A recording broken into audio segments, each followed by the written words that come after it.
ikaw pinupuri ka namin, Panginoong Hesukristo. Sapagkat sa pamamagitan ng iyong banal na krus ay tinubos mo ang mundo. Nang dumating sila sa Golgotha, ipinako sa krus si Jesus kasama ang dalawang salarin, isa sa kanyang kanan at isa sa kanyang kaliwa. Ang mga tao ay nakatayo roon at nanunood. Sigibain raw niya ang ating dakilang templo. At itatayo sa loob ng 3 araw. Sige nga, iligtas mo ang iyong sarili at bumaba ka dyan sa krus. Masakit pa yung krus. Nasasaktan ka ba? Kaya nag-usap-usap ang mga punong pari at eskriba upang libakin siya. Iniligtas niya ang iba, pero hindi niya maligtas sa sarili niya.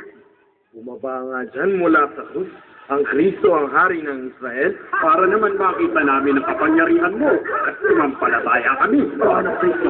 Ano pa hinintay mo? Jesus nasa krus nakabayubay, inialay sa aking patibuhay. Ikaw ang aking maging gabay sa pagsukat ng aking kamay.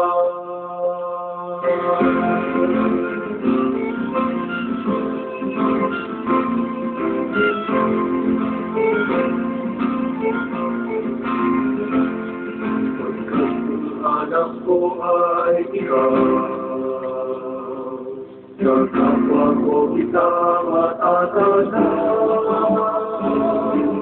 Sa nagtitigil ng gustong at umang, itinakta makakita.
Hindi raw makapako ang dahilan kung bakit hindi nakababa sa krus si Jesus.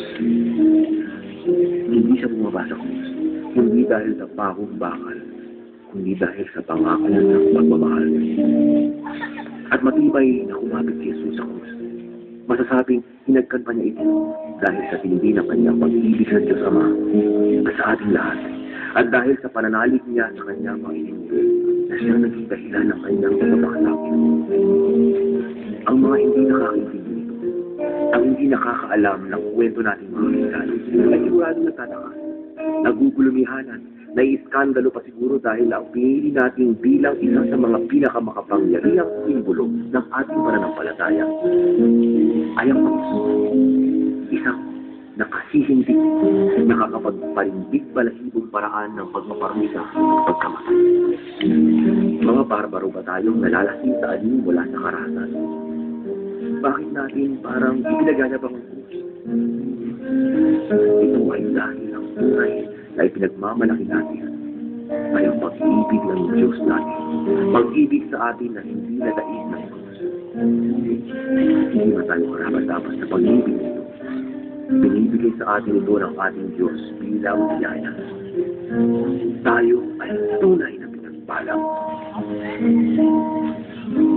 Panginoon, iniibig niyo po kami higit pa sa aming sayang matanto, higit pa sa pag-ibig namin sa aming mga sarili. Gusto po namin itanong kung bakit. Ano po ang nakikita ninyo sa amin? Gusto po naming maintindihan ang hiwaga ng pag-ibig ninyo sa krus.